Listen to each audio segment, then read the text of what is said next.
Hi everyone, welcome back to my channel. It is Drew here from Lone Fox, and today I have a DIY video that I actually asked you guys over on Instagram if you were interested in, and if you are not already following me on Instagram, I love doing like little polls and questions and just like asking your guys' opinions on my videos all the time, so definitely follow me over on Instagram. It's Lone Fox Home. I post a lot of behind the scenes stuff there as well, but I asked you guys if you wanted to see DIY wall art ideas. Now, a lot of my DIY videos will feature 1 or 2 wall art pieces every now and then, but I thought I would focus today's video on wall art strictly, so we are going to be doing 5 DIY wall art decor pieces, and they kind of range from paintings to macrame, mirrors, tons of fun stuff in this video, and I think there's definitely something for everybody. So if you are not already, make sure to subscribe to my channel. I post brand new home decor and DIY videos every single week here on Lone Fox, and yeah, it's just a really fun time over here, so definitely follow along to be part of the Lone Fox family. But I think we should just jump on into today's video because there are 5 of them, and you are not going to want to miss any of them because they are all really, really good, and I'm so happy with how they turned out, so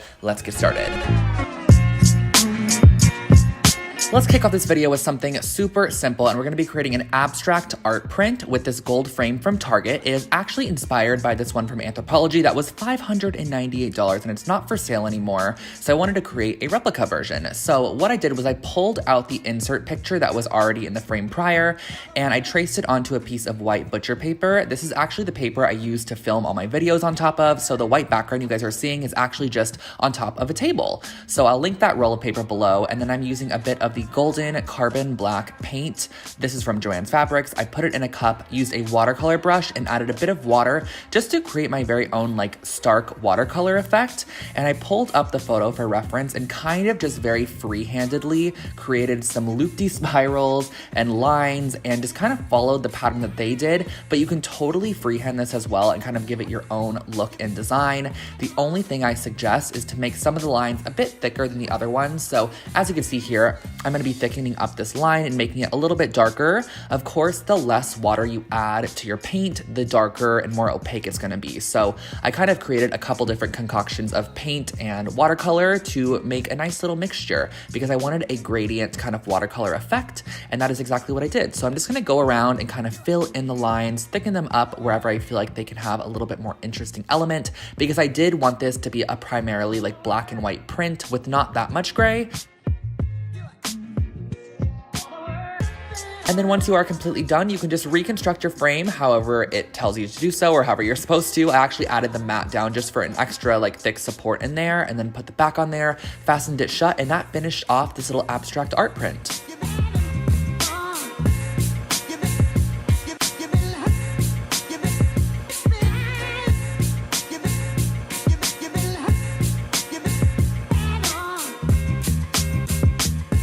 So let's add a little bit of texture to the mix. So I love doing macrame, as you guys know. So we are going to be doing a macrame project next. And I used a 12-inch and a 14-inch brass ring. And I also used some of this cotton baker's twine. And I will link all these supplies for you guys below. And what I started off by doing was cutting 7-foot sections of the baker's twine, folding them in half. And I'm actually going to start by looping 2 of them on to both rings. So pull the ends through the loop of the center onto both rings, and then cross them over as shown here. And we're actually going to be fastening these to the inside ring. And how you're going to be doing this is with a half hitch knot. So you're going to be looping it around once as shown here, and then you're going to loop it around one more time, like that, and you're gonna pull the end of the string through that loop before you pull it tight, and that's just going to securely fasten this down. And you're gonna repeat the process on the other side. And as you can see here, I kind of created a triangle because we're actually gonna be working on the outside in. So next what you're gonna do is you're gonna add 2 more strings on each side of the ones that we created, and you're going to be fastening these down to the same side as well. So you're just gonna basically be crossing these over, tying them down to the inside ring. You can kind of see it a little bit as I work in this quicker speed here. So you're going to be, again, folding in half, tying it over, and then working onto the right side. And it's pretty honestly self-explanatory. If you see how I'm actually kind of weaving this, you can kind of give it a go yourself. I'm just making sure that the ones on the right sides are on the underside and the ones that are on the left are going over the top. That way it kind of creates this overlapping effect, which I really like. And you're gonna be repeating those same exact knots for the entire process of this until you reach the center.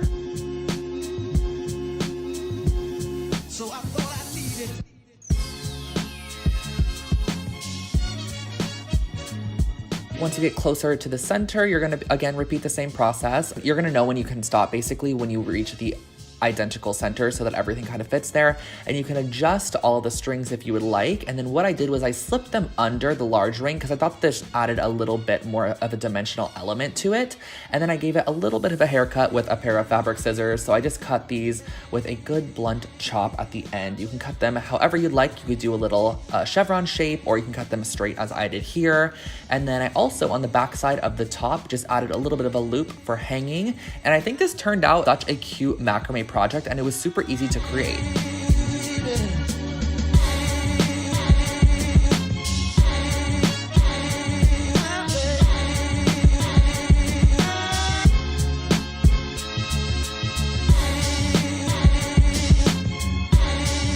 Moving into another painting project, I'm starting off with a 12 by 16 gesso block, and I saw this at the store. It was 50% off, and I was like, I'm gonna try this because it seems a little bit more substantial than your traditional canvas, and I believe it's just a wooden box kind of covered in gesso. And what I'm gonna be doing is putting down a good coat of tan paint. I'm using a wide brush and just spreading this across very evenly on the front of this kind of canvas, because I want this to be the base color for my kind of abstract mid-century painting that I'm going to be doing. So this one's perfect if you like more of an eclectic look or a mid-century look, or you can really customize it to your own color preference.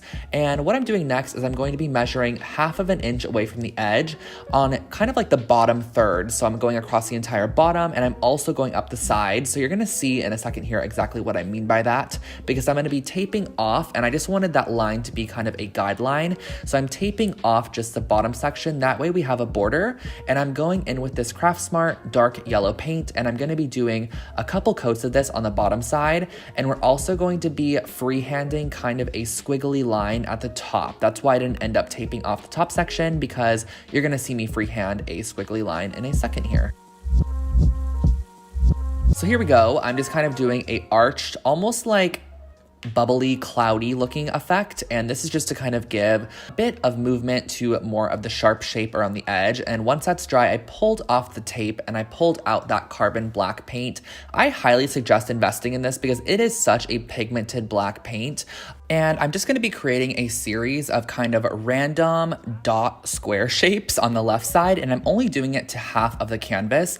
Now, I do want to let you guys know that I kind of went back in and fixed this in the end, but I wish I didn't add the farthest left row just because it kind of overlapped at the bottom, and you're gonna see what I mean. But I continued this pattern all the way down. I'm almost creating like Dalmatian squares in a way, but I followed the rule. I think I did like 9 across or something like that, maybe even 10. And I also made sure it kind of overlapped the yellow at the bottom. I think this just added a layered look. And then on the right side, I went in and added some lines. And these were just, I wanted to do it a little bit different than my reference photo, which was originally, I think, an iPhone background that I found on Pinterest, which I'll link below for you guys. So I wanted to do some lines because the original had dots across the entire thing. So I just did some random kind of abstract lines that had thickness and thinness wherever I felt like it needed it. And then what I did was I stared at it for a couple of seconds, and I went back in and actually covered up the farthest left set of dots because I just felt like it was a little bit cramped on the left side. And I covered it with like 2 or 3 coats of this paint. I also went in with the yellow and covered up the black dots that kind of overlapped the yellow there. Once you're all done with that, that's really all you have to do for this piece. And I really love the way that it turned out. I think this is going to look amazing in a room makeover that I'm working on, and that finished off this project.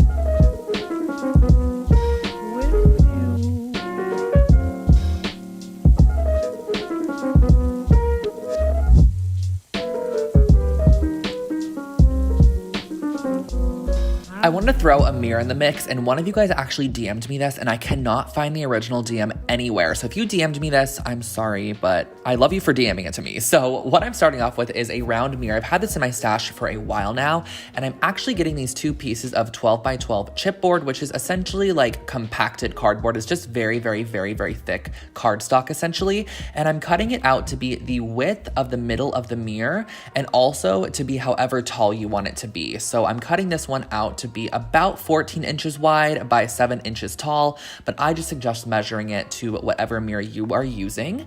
And I didn't want to cut the mirror because, as you could see the reference photo that I shared with you guys, the mirror had a flat bottom to it. So we're gonna kind of create our very own flat bottom by gluing it on top. So I'm gluing the two pieces together that are gonna create our bottom section. And you can do this out of cardboard as well if you don't have chipboard. And I'm just reinforcing it with a little bit of hot glue as well. So as you can see, this is gonna go on the bottom half and kind of create that half circle shaped mirror. And what I wanted to do next was add a bit of yarn to this. And originally I was actually going to cut each piece and like glue it on as a tassel. But I was like, why don't I just wrap this entire piece fully in the yarn, and it's gonna look like some perfect, pretty tassels. And that's exactly what I did. So I got this maroon colored yarn at the yarn store or the craft store. I actually got it at Joann's, but I've mentioned them too many times in this video, so I just didn't even want to say it again. But I got it at Joann's Fabrics. Joann's, please sponsor me immediately. And I wrapped it around there like 8,000 times, essentially, until you get to the end. And I glued it off once I got to the end, clipped it, and this was our little section. So this is gonna actually go on the bottom half of the mirror. But I had some of this brass Scotch washi tape, and I thought it could almost give it that nice beveled kind of gilded edge. So I actually put it around the entire side. I stuck it all the way to the kind of edge of the back, and then I taped it off on the front. As you can see here, I'm pushing it over, and it's not gonna lay flat, sadly, but I kind of like the way that it looked. It actually looked almost like it was hammered or kind of pressed around, and that's kind of the look I wanted to go for. So I added a whole ton of glue to the bottom half of the mirror, stuck down our yarn piece on there, and then I wanted to create a little brass section as well that was kind of going to go across the top to give us the look of the original mirror. So I had this little wooden strip, and I'm adding a bit of Fabri-Tac adhesive and just making sure that the washi tape stuck on here, because washi tape doesn't secure super well to wood. So I added a little bit more of a security measure, glued it down to the top of the yarn piece, and that really finishes off your mirror. I actually added a hanger with some macrame rope, and that was the final product.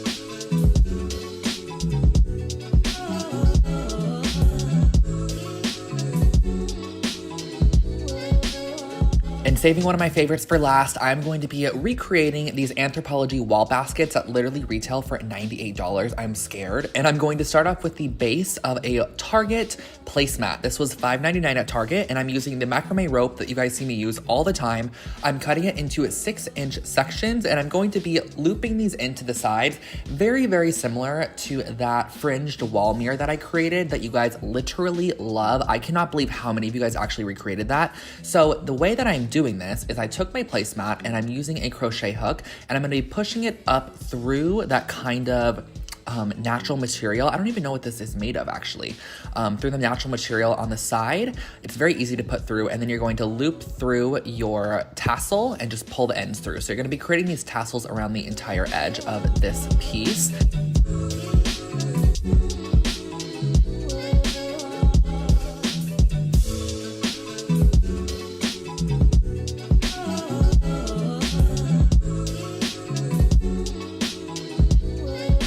Once all the tassels are added on, I just went around and kind of cut any stray ends. I wanted them to be about 2.5 inches in length, but you can adjust this to however wide you want it to be. But do keep in mind, if you make them any longer, it is going to kind of have a hard time actually standing up when you put it on the wall.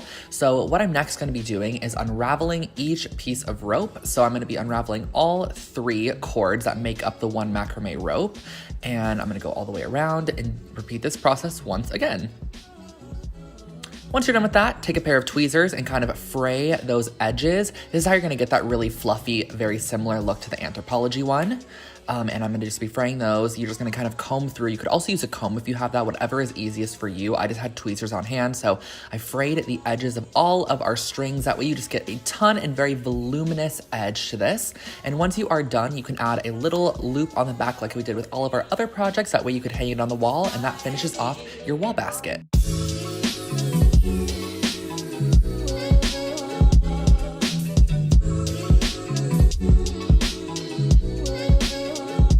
So guys, that was my wall art video for you today. I hope you enjoyed those 5 DIY projects, and I hope you gained some inspiration to create your very own wall art pieces at a much affordable price, as opposed to some of those more expensive pieces from Anthropologie or places like that. Now, of course, you guys know I love splurging on pieces every now and then, so I am one to honestly purchase an expensive wall art piece if I like it. So yeah, I hope you guys enjoyed today's video. I'm going to link as many of the supplies that I used in the projects in the description box below, so you could take a look at the description box for any of those linked products. And also, do not forget to subscribe to me me here on Lone Fox for brand new videos every single week and to become part of the Lone Fox family. And last but not least, before letting you guys go today, definitely follow me over on Instagram. It is Lone Fox Home. I post behind the scenes stuff. I post a sneak preview of this video already. I asked you guys a Q&A, what you wanted to see. You guys can DM me your DIY ideas. So if you ever have anything you want me to create, you could DM me it on Instagram, and I will catch you guys all in my next one. Have an amazing rest of your day. And it's almost Valentine's Day, so happy Valentine's Day to you and to everyone around you. So have a great day. Bye, guys.